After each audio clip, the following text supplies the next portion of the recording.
Hello friends, welcome back again on my YouTube channel and today we will discuss about body posture, body posture and its regulation. Okay तो देखिए हमारा जो body posture है वो basically हम इसको दो पार्ट्स में हम कवर करेंगे। इसका हम दो वीडियो में डिस्कस करेंगे।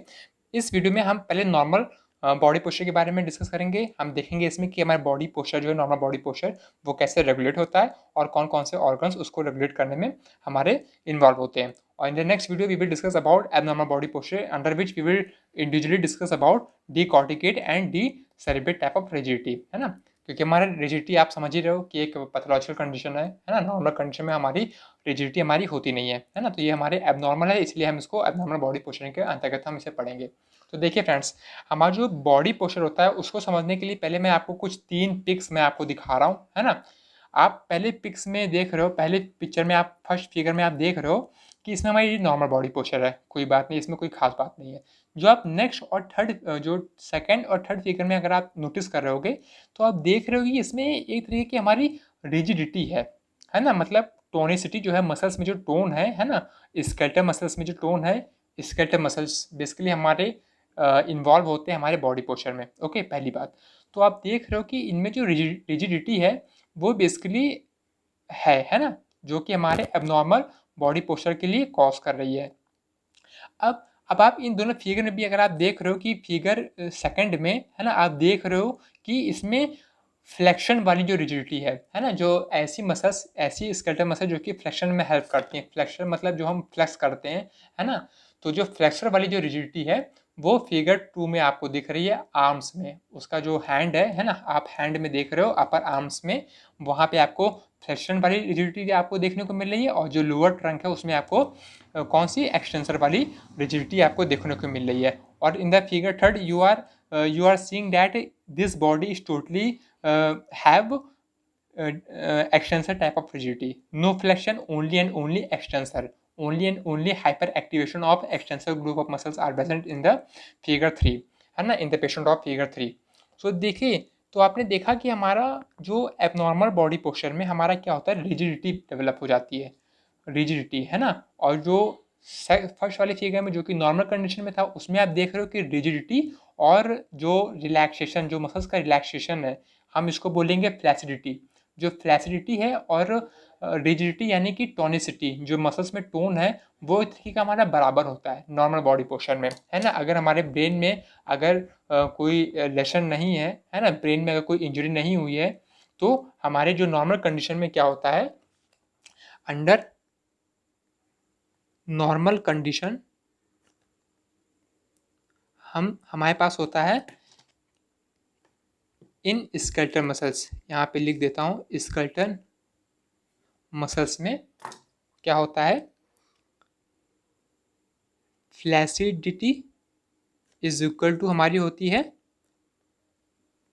टोनिसिटी में। फ्लैसिड मसल्स, सॉरी, फ्लैसिडिटी और टोनिसिटी में हमारा एक बैलेंस बना होता है ना। फ्लैसिडिटी और टोनिसिटी में हमारा बैलेंस बना होता है, जिसके कारण कि हमारी जो मसल्स होती हैं, स्केलेटल मसल्स होती हैं, वो ना ही ज़्यादा कॉन्ट्रैक्टिव स्टेट में होती हैं और ना ही ज़्यादा हाइपोटोनिक स्टेट में होती हैं। ओके, तो ये तो हमारा नॉर्मल बॉडी का मतलब नॉर्मल फिजियोलॉजिकल कंडीशन में जो बॉडी पोस्चर होता है वो होता है ना, स्केलेटल मसल्स में। तो देखिए, हमें जो स्केलेटल मसल्स जो हमारी होती हैं उनका जो रेगुलेशन होता है, टोन, उनकी जो टोनिसिटी का जो रेगुलेशन होता है, कॉन्ट्रैक्शन और रिलैक्सेशन, वो हमारे हायर जो ब्रेन सेंटर्स होते हैं, है ना, उनके थ्रू होता है। तो यहाँ पे देखिए, यहाँ मैंने सीएनएस का एंटीरियर व्यू ड्रॉ कर रखा है। इसमें आप देख रहे हो कि हमारा जो उन्हीं ऑर्गन्स को मैंने केवल दिखाया है जो कि हमारे बॉडी पोस्चर या टोन को रेगुलेट करने में हमारे इन्वॉल्व होते हैं। तो इसमें आप देख रहे हो कि जो सेरेब्रल कॉर्टेक्स है, जो हमारे बेसिकली जो रेगुलेशन जो हमारा बॉडी पोस्चर का होता है वो 3 लेवल के थ्रू कंट्रोल होता है सीएनएस के। पहला हमारा कॉर्टिकल लेवल जिसमें हमारा सेरेब्रल कॉर्टेक्स आता है, दूसरा हमारा सब कॉर्टिकल लेवल जिसमें हमारे बेसल गैंग्लियंस और सेरिबेलम आते हैं, और तीसरा हमारा ब्रेन स्टेम रीजन, जिसमें आप देख सकते हो कि मैंने यहाँ मिडिल में रेटिकुलो स्पाइनल ट्रैक ड्रॉ कर रखा है ना, मतलब रेटिकुलर फॉर्मेशन, ठीक है। तो रेटिकुलर फॉर्मेशन का वो वाला हिस्सा जो हमारा पॉन्स में प्रेजेंट होता है उसको बोलते हैं पोंटाइन रेटिकुलो सिस्टम, और जो हमारा मिडल में प्रेजेंट होता है उसको मिडली रेटिकुलो स्पाइनल सिस्टम बोलते हैं। तो देखिए, इनसे जो ट्रैक्ट्स नीचे आएंगे, चाहे वो पोंटाइन वाले से हैं चाहे वो मेडुलरी वाले से हैं, तो वो ट्रैक बनाएंगे तो हम इनको बोलेंगे pontine reticulospinal tract in same way for the medullary reticular formation. ठीक है, तो ये हमारे रेटिकुलर फॉर्मेशन हो गया। और जो चौथा जो हमारा पार्ट इन्वॉल्व होता है वो हमारा होता है वेस्टिबुलर न्यूक्लियस, है ना। तो आप देख सकते हो 3 लेवल पे हमारा इसका जो बॉडी टोन है, जो बॉडी पोस्चर है वो रेगुलेट होता है। पहला हमारा सेरेब्रल कॉर्टेक्स लेवल, है ना, cortical level, subcortical level and brain stem region. ठीक है, तो देखिए हमको पता है कि जो हमारा यहाँ से हमारी जो स्केलेटल मसल्स होती हैं वो सीधे इंफॉर्मेशन उनके कॉन्ट्रैक्शन या फिर रिलैक्सेशन के लिए कहाँ से रिसीव होता है, जो हमारे ट्रैक्ट्स होते हैं, है ना, जो हमारे यहाँ से मोटर ट्रैक्ट्स होते हैं, डिसेंडिंग ट्रैक्ट्स, है ना, लेटर कॉर्टिकोस्पाइनल ट्रैक या फिर एंटीरियर कॉर्टिकोस्पाइनल ट्रैक, वो हमारे डिसेंड करते हैं लोअर मोटर न्यूरॉन्स से, और लोअर मोटर न्यूरॉन्स के थ्रू हमारा जो है स्केलेटल मसल्स में इनकी सप्लाई होती है ना, इस तरह इनकी सप्लाई होती है। तो इस तरह आप देख सकते हो कि अपर मोटर न्यूरॉन्स और ये लोअर मोटर न्यूरॉन्स, जिसमें हमारे अल्फा या गामा मोटर न्यूरॉन्स हमारे कहलाते हैं। तो बेसिकली देखिए जो बॉडी पोस्चर जो होता है वो हमारे इनके थ्रू रेगुलेट होता है। अब इसको समझने के लिए ये कैसे रेगुलेट करता है, अब हम देखिए हमारा नॉर्मल कंडीशन हम पढ़ रहे हैं, नॉर्मल कंडीशन के लिए तो इसमें हमारा मोटिव क्या होना चाहिए कि ना ही ज़्यादा कॉन्ट्रैक्शन हो और ना ही ज़्यादा रिलैक्सेशन हो, है ना, फ्लैसिडिटी और टोनिसिटी एक परफेक्ट बैलेंस हो। तो इसको समझाने के लिए टोनिसिटी कब पैदा होगी, जब हमें हाइपर हमारा जो सिग्नल आएगा, है ना, जब ये गामा मोटर जो न्यूरॉन्स हैं, है ना, लोअर मोटर न्यूरॉन्स अल्फा या गामा, कि जब एक्सेसिव डिस्चार्जिंग करेंगी, एक्सेसिव जब ये मसल्स में इम्पल्सेस को ड्राइव करेंगे तो इसमें टोनिसिटी होगी।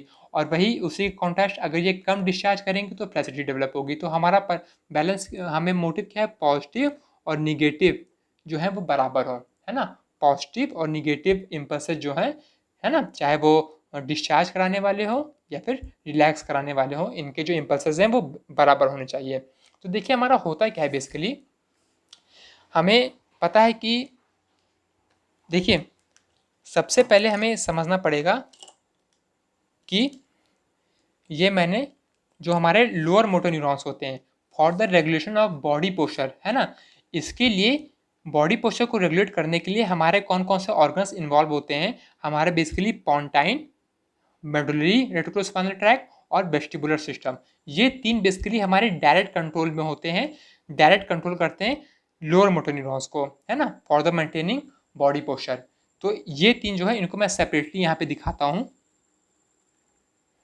ये हमारा पोंटाइन रेटिकुलोस्पाइनल सिस्टम हो गया और ये मेडुलरी रेटिकुलोस्पाइनल सिस्टम, और इसी में हमारे नेक्स्ट वन वेस्टिबुलर न्यूक्लियस, है ना, ये हमारे देखिए शॉर्ट फॉर्म में लिख रहा हूँ, पोंटाइन रेटिकुलोस्पाइनल ट्रैक और ये मेडुलरी रेटिकुलोस्पाइनल ट्रैक और ये वेस्टिबुलर न्यूक्लियस,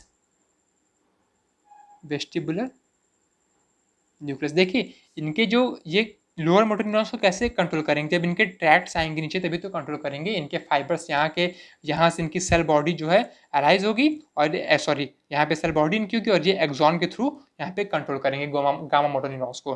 ठीक है, तो हमारी ये होती है। उसके बाद मैं यहाँ पे दिखा रहा हूँ आपको स्पाइनल कॉर्ड का सेगमेंट।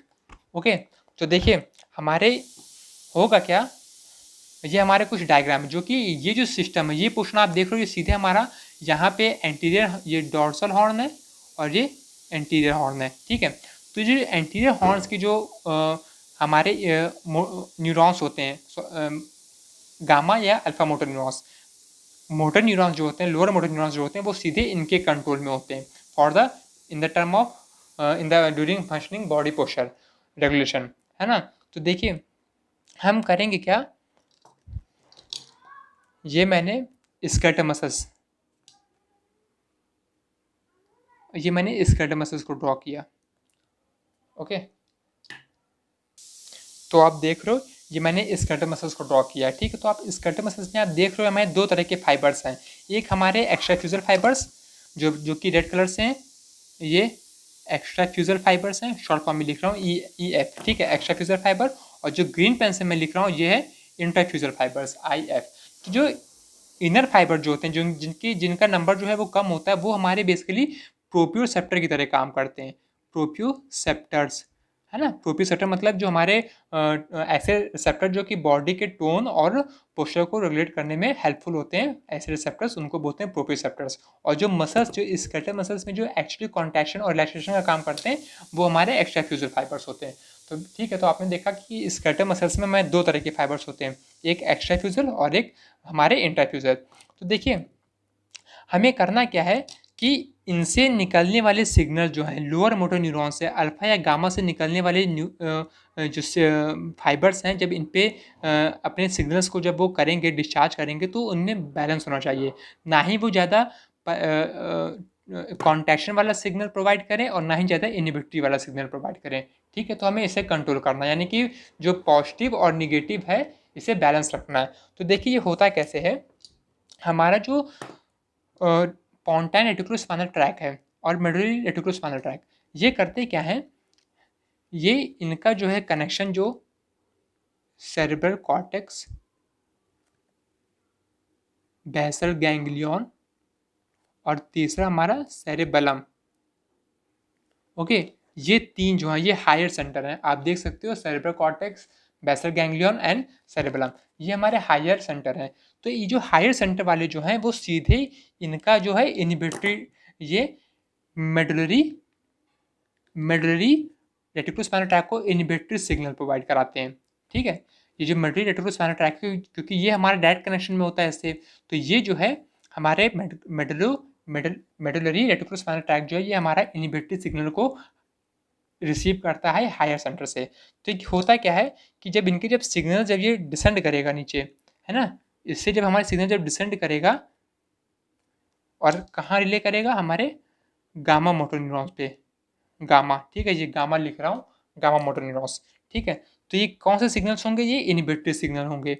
ओके, तो जब हमारे इनहिबिटरी सिग्नल होंगे तो इनसे निकलने वाले जो फाइबर्स हैं, है ना, स्पाइनल नर्व, जब हमारे यहाँ जब करेंगे इंटरफ्यूजल फाइबर्स पे, तो कौन सा सिग्नल देंगे, इनहिबिटरी सिग्नल देंगे, यानी कि रिलैक्सेशन का, कॉन्ट्रैक्शन का सिग्नल नहीं दिया, रिलैक्सेशन का सिग्नल दिया। ठीक है, तो ये हमारी पहली कंडीशन हो गई कि हमारे जो मेडुलरी रेटिकुलोस्पाइनल ट्रैक जो है ये हायर सेंटर से इनहिबिटरी सिग्नल को रिसीव करता है और ये ट्रांसमिट करता है इनहिबिटरी सिग्नल को। ठीक है, तो होगा क्या इससे कि मसल्स में कॉन्ट्रैक्शन नहीं होगा, है ना, इसलिए निगेटिव। अब देखिए जो हमारा दूसरा जो रेटिकुलोस्पाइनल ट्रैक है, जिसको हम पोंटाइन रेटिकुलोस्पाइनल ट्रैक बोलेंगे, ये जो होता है ये हमारा, ये भी गामा मोटर न्यूरॉन्स पे डिस्चार्ज करता है। ओके, गामा मोटर न्यूरॉन्स पे ये भी डिस्चार्ज करता है, मगर बस इसका डिफरेंस ये है कि ये पॉजिटिव सिग्नल डिस्चार्ज करता है। तो जब ये पॉजिटिव सिग्नल जब हम पे गामा मोटर न्यूरॉन्स को प्रोवाइड करेगा, तो गामा मोटर न्यूरॉन्स जो है वो क्या करेंगी, हमारे पॉजिटिव सिग्नल देंगी इंटरफ्यूजल फाइबर्स को, है ना, पॉजिटिव सिग्नल देंगी। तो इससे क्या होगा कि हमारा मसल्स में ट्विचिंग होगी, ये जो रिसेप्टर्स हैं इनमें ट्विचिंग होगी। जैसे इसमें ट्विचिंग होगी तो होगा क्या कि हमारा एक रिफ्लेक्स आर्क जो है वो जनरेट होगा। देखिए यहाँ पे रिसेप्टर जब आपको पता है रिसेप्टर्स यहाँ पे कांटेक्ट की इंटरफ्यूजल फाइबर, ठीक है, तो क्या करेंगे, हमारे एफरेंट फाइबर जो है टाइप 1A के थ्रू, टाइप 1A के थ्रू जो है ना, टाइप 1A के थ्रू ये जो है डॉर्सल रूट गैंग्लियंस में जाएंगे, उसके बाद ये हमारे कहाँ पे जाएंगे, अल्फा मोटर न्यूरॉन्स पे। ठीक है, यहाँ पे हमारे अल्फा मोटर न्यूरॉन्स, देखिए ये होगा दोनों तरफ होगा, गामा इधर भी है, गामा इधर भी है, अल्फा इधर भी है, अल्फा इधर भी, मगर मैंने अंडरस्टैंडिंग के लिए मैंने एक तरफ दिखाया। ठीक है, ताकि हमें समझने में आसानी हो। तो ये हमारे क्या करेंगे, देखिए पोंटाइन रेटिकुलोस्पाइनल ट्रैक जो है ये एक्साइटेटरी सिग्नल को देता है गामा मोटर न्यूरॉन्स में, फिर गामा मोटर न्यूरॉन्स जो है वही एक्साइटेटरी सिग्नल्स के इन्फ्लुएंस में यहाँ पे इंटरफ्यूजल फाइबर जो है इसमें कांटेक्ट कराता है। जैसे यहाँ पे रिसेप्टर्स जो है कांटेक्ट करेंगे तो इनमें जो है एफरेंट फाइबर्स, है ना, टाइप 1A एफरेंट फाइबर जो है वो डॉर्सल रूट गैंग्लियंस के थ्रू हमारे अल्फा मोटर न्यूरॉन्स को कांटेक्ट एक्टिवेट करेंगे, और अल्फा मोटर न्यूरॉन जो है वो हमारे कहाँ रिलाइव करता है, हमारे एक्स्ट्राफ्यूजल फाइबर्स पे, ये एक्स्ट्राफ्यूजल फाइबर पे रिलाइव करता है। तो ये क्या करेगा, हमारा पॉजिटिव सिग्नल रिसीव किया और ये मसल जो है कांटेक्ट कर गई, है ना, तो इसके इन्फ्लुएंस में हमारा जो है मसल्स कांटेक्ट करेगी, तो ये पॉजिटिव सिग्नल और ये हमारा निगेटिव सिग्नल, है ना। तो देखिए हमारा पॉजिटिव भी है निगेटिव भी है, दोनों की हैपनिंग जो है वो एक साथ हो रही होगी, है ना, दोनों में हमारी हैपनिंग जो है एक साथ हो रही है, पॉजिटिव भी निगेटिव भी। है ना। तो ये तो हो गया हमारा पोंटाइन का खत्म हो गया और मेडुलरी वाला खत्म हो गया। अब लास्ट में जो हमारा बचा है वो है हमारा वेस्टिबुलो स्पाइनल ट्रैक। देखिए जो हमारा वेस्टिबुलो स्पाइनल ट्रैक जो होता है वो सीधे जो हमारा कहाँ सिग्नल एक्साइटेटेड सिग्नल को डिस्चार्ज करता है अल्फा मोटर न्यूरॉन्स पे। अल्फा मोटर न्यूरॉन्स पे हमारा सिग्नल को डिस्चार्ज करता है। फिर ये अल्फा मोटर न्यूरॉन जो है एक्साइटेटेड सिग्नल्स के इन्फ्लुएंस में हमारे एक्स्ट्रा फ्यूजर फाइबर्स को कॉन्टैक्ट करवाता है ना। ये कॉन्टैक्ट करवाता है, ठीक है, पॉजिटिव सिग्नल। ओके, तो ये हमारा क्या गया, ये भी पॉजिटिव सिग्नल दिया। तो देखिए हमारे पॉजिटिव सिग्नल मतलब मसल्स कॉन्ट्रैक्शन, निगेटिव सिग्नल मतलब मसल्स रिलैक्सेशन। तो आपने देखा कि हमारी जो बॉडी पोस्चर रेगुलेटिंग ऑर्गन्स जो है उन्होंने किस तरह हमारे स्केलेटल मसल्स में, है ना, एक ही स्केलेटल मसल्स में क्या क्या हैपनिंग हो रही है। मैं फिर से रिपीट कर रहा हूँ। देखिए 3 तरह के हमारे हायर सेंटर में ऑर्गन्स इन्वॉल्व हैं, पोंटाइन रेटिकुलोस्पाइनल ट्रैक्ट, मेडुलो रेटिकुलोस्पाइनल सिस्टम और ये हमारा वेस्टिबुलर न्यूक्लियस। तो जो मेडुलरी रेटिकुलोस्पाइनल ट्रैक्ट जो है वो हमारा इनहिबिटरी सिग्नल को रिसीव करता है हायर सेंटर से, और ये उसी इनहिबिटरी सिग्नल के इन्फ्लुएंस में ये गामा मोटर न्यूरॉन्स पे अपना डिस्चार्ज करता है, उसको इनहिबिट करता है। तो ये क्या करता है, हमारे मसल्स को रिलैक्सेशन करता है, निगेटिव, है ना। उसी की कॉन्टेस्ट हमारा जो पोंटाइन रेटिकुलोस्पाइनल ट्रैक है वो एक्साइटेटरी सिग्नल डिस्चार्ज करता है हमारे गामा मोटर न्यूरॉन्स पे, है ना। और गामा मोटर न्यूरॉन्स जो है उसी एक्साइटेटरी इम्पल्सेस के इन्फ्लुएंस में हमारे इंटरफ्यूजर फाइबर्स को कांटेक्ट कराता है, इसलिए मैंने पॉजिटिव लिखा, है ना। तो ये तो हमारा पॉजिटिव निगेटिव हो गया, बैलेंस हो गया। और हमारा जो लास्ट जो बचता है वेस्टिबुलर न्यूक्लियस, वो हमारे डायरेक्टली हमारा अल्फा मोटर न्यूरॉन्स पे हमारा डिस्चार्ज करता है, गामा मोटर पे नहीं करता है, वो हमारे अल्फा मोटर पे करता है, उसको एक्साइट करता है। और अल्फा मोटर न्यूरॉन जो है एक्साइटेटरी इम्पल्सेस के इन्फ्लुएंस में हमारे एक्स्ट्राफ्यूजर फाइबर को कॉन्टैक्ट करता है। तो आपने देखा कि हमारा जो है एक परफेक्ट बैलेंस बना, है ना, पॉजिटिव और निगेटिव का, है ना। तो इस तरह जो है इनके ओवरऑल रिजल्ट होता क्या है कि मसल्स में, है ना, मसल्स नाइदर हाइपर एक्टिवेट और हाइपो एक्टिवेट, ठीक है। तो इस तरह हमारा होता है ना, जिसके चलते हमारा देखिए पॉजिटिव, देखिए हमारी जो एक ही स्केलेटल मसल्स जो है वो पॉजिटिव सिग्नल भी रिसीव कर रही है और निगेटिव सिग्नल भी रिसीव कर रही है, यानी कि कॉन्ट्रैक्शन वाली भी और हमारी इन मतलब रिलैक्सेशन वाली सिग्नल को भी रिसीव कर रही है। तो इसी के चलते ओवरऑल जो मसल जो है वो मतलब ज़्यादा हाइपर एक्टिव और ना ही हाइपो एक्टिव रहती है, मतलब ये normal body posture, normal tone में रहती है ना, नॉर्मल जो है उसमें रहती है बॉडी पोस्चर में। तो आपको ये सब जो है ना, इस तरह हमारा रेगुलेशन होता है। तो देखिए अब हमारा क्या है, नेक्स्ट मोटिव हमारा क्या होगा कि जब हमारा जो अगर इन्हीं में से कोई ट्रैक अगर डिस्टर्ब हो जाता है या फिर किसी भी एरिया में ब्रेन के किसी भी एरिया में इन सब पॉइंट्स पे अगर कहीं लेशन होता है ना, कहीं डिस्टर्बेंस होता है या इंजरी होती है, तो पॉजिटिव निगेटिव में मतलब थोड़ा बहुत चेंज होगा, तो उसी करस्पॉन्डिंगली हमारे रिजिडिटी डेवलप होगी। अगर ऐसी सिचुएशन आई जहाँ पे हमारी पॉजिटिव सिग्नल जो है वो निगेटिव वाले को डोमिनेट कर रहे हैं, तो वहाँ पे हमारे रिजिडिटी डेवलप होगी। और अगर हमारा निगेटिव वाला डेवलप हो रहा है ज़्यादा, तो वो हाइपोटोनिक कंडीशन, मतलब जो है हमारे हाइपोटोनिक जो है मसल्स कंडीशन होगी। तो देखिए हमको पता है कि जो रिजिडिटी हमारी होगी वो भी हमारे 2 तरीके की हो सकती है। एक हमारा फ्लेक्सर मसल्स, फ्लेक्सर रिजिडिटी जो हमारी होगी वो 2 तरह की होगी, एक फ्लेक्सर और दूसरा एक्सटेंसर, है ना। क्योंकि हमें पता है कि जो हमारे स्केलेटल मसल्स होती हैं वो बेसिकली 2 तरह की होती हैं, 2 तरीके की होती है, एक फ्लेक्सर ग्रुप और एक हमारा एक्सटेंसर ग्रुप।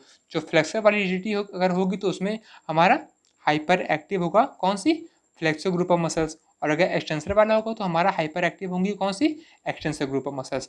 तो इस तरह जो है हमारे बॉडी में बॉडी पोस्चर जो है हमारा रेगुलेट होता है ना। ये जो सिस्टम है ये आपको आना चाहिए कि हमारा जो मेडुलरी रेटिकुलोस्पाइनल ट्रैक है ये हमारे इनहिबिटरी सिग्नल को रिसीव करता है ऊपर वाले से, और ये गामा मोटर न्यूरॉन्स पे यही इनहिबिटरी सिग्नल जो है डिस्चार्ज करता है, और ये जो है फिर हमारा निगेटिव सिग्नल के इन्फ्लुएंस में रिलैक्स करवा देती है मसल्स को। एट द सेम टाइम हमारा जो पोंटाइन रेटिकुलर सिस्टम है ये हमारा एक्साइटेटरी सिग्नल को रिसीव डिस्चार्ज करता है गामा मोटर न्यूरॉन्स पे, और यही गामा मोटर न्यूरॉन्स जो है हमारे एक्साइट कराते हैं, मतलब कॉन्टैक्ट कराता है इंटरफ्यूजर फाइबर्स को, ठीक है, गामा मोटर न्यूरॉन्स। और वेस्टिबुलर न्यूक्लियस जो है वो वेस्टिबुलर स्पाइनल ट्रैक के थ्रू अल्फा मोटर न्यूरॉन्स पे हमारा एक्साइटेटरी सिग्नल को डिस्चार्ज कराता है, और ये जो अल्फा मोटर न्यूरॉन्स है एक्साइटेटरी इम्पल्सेस के इन्फ्लुएंस में एक्स्ट्रा एपिसिल फाइबर को कॉन्टैक्ट कराता है। तो इस तरह जो है एक ही मसल जो है हमारा पॉजिटिव निगेटिव दोनों सिग्नल को रिसीव करती है और इसीलिए हमारे एक परफेक्ट टोन हमारा बॉडी में बना रहता है। तो इस तरह जो है हमारे नॉर्मल बॉडी पोस्चर हमारा रहता है, ना ही ज़्यादा हाइपर एक्टिव, ना ही हाइपरटोनिक और ना ही ज़्यादा हाइपोटोनिक। ठीक है फ्रेंड्स, तो this was all about the how the normal body posture is regulated, and in the next video we will discuss individually about decorticated and cerebral type of rigidity. Thank you.